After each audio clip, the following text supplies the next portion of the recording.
Hello, everyone. My name's Gowri Savoor. I am a visual artist and a teaching artist, and I work mainly in sculpture and painting. At the moment, I live in central Vermont, but I spent most of my life in the northwest of England. And I'm going to be talking more about my process and how I've got to this stage rather than the project itself, but I will touch on that a little bit.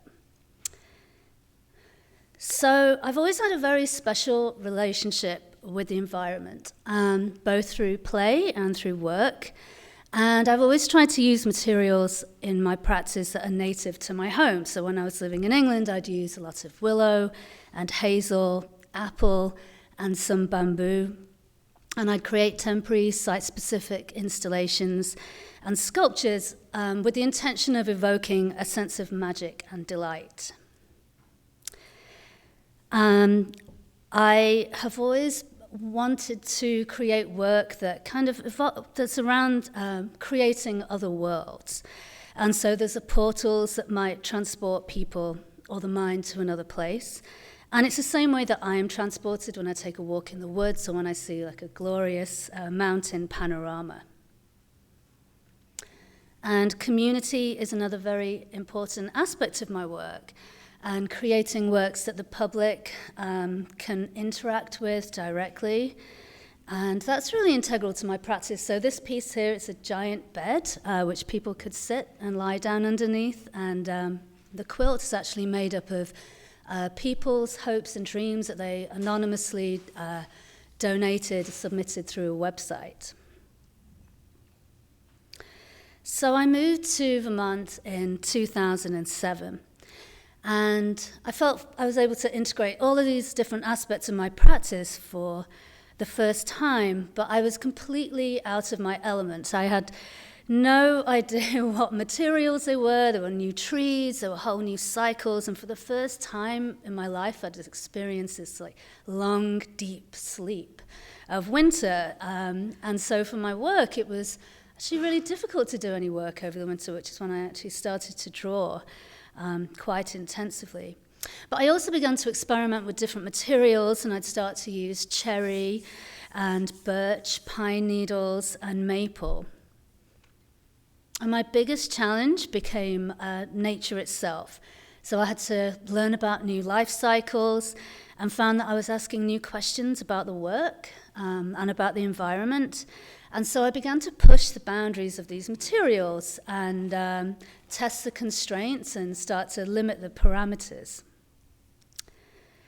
And I realized that I could start to manipulate the seed pods through like hydration and starvation. So I would take pine cones and I would soak them in buckets of water and start to create these new ecosystems, and they'd start to sprout like little islands.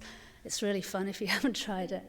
And then after they've done that, you starve them and take all the water away, and they puff out and become the pine cones that we're familiar with. So you find that you have a whole new respect for a seed's genetic code. And what I learned was that nature is really unforgiving. It can't be stopped, and it will never, ever lose. It's had billions of years of practice. And so working with these materials became a really humbling process. I also realized that a lot of this work was time sensitive. So if it came into any contact with heat or humidity, it would immediately start to decay.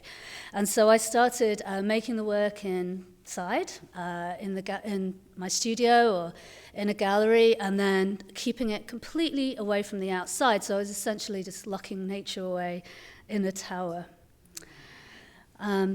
And some of the materials were actually just fascinating and shocking. This is like the black locust seed, and this piece is 93 feet of black locust seed stitched together with cotton thread and turned into this black locust journey, which later turned into a steel sculpture.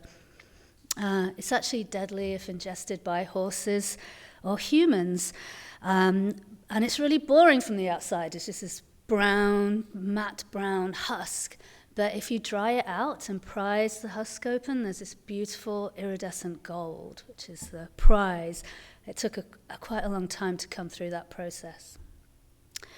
And so maintaining simplicity is very important in my work, but it's really difficult when the work is actually decaying as you're building it. And so I started to feel like nature was winning this battle. And so I started to focus more on the documentation, because if you don't document your work as soon as you make it, it falls, it can fall apart, and you have no record of months and months of work. And also started to focus more on the relationship and the dialogue that I had with nature. So it started to take me into whole new realms.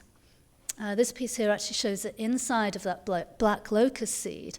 It's just this like beautiful golden mother of pearl. And these black locust seeds have been stitched onto typar, which is that indestructible fabric that you put in your flower beds to stop the weeds from growing. Of course, we know it doesn't work. So I started to make a move towards making my work more permanent, and I'd start to work with seeds, with hard shells. But also it was just exhausting working with nature and that whole process of decay. And this body of work then starts to mimic the rhythms of the topographic landscape. Oops, sorry, I'm going to go back to that one. So I've been always very interested in the ephemeral and that which is fleeting. And it's really made me kind of think about the transient nature of our existence as well. There are so many questions that I have about this work, and it really makes me think and want to learn more about cycles in life and just the constant cycles of change, the movement of the oceans and the rising and shifting of mountains, which I try and learn about as much as I can. And I've been asking a lot more questions about what it means to have a sense of place. And so it was wonderful to hear that this morning.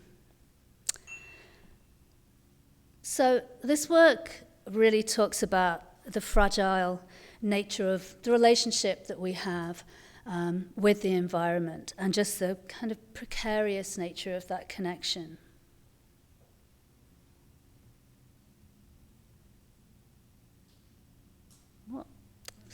Sorry, this is...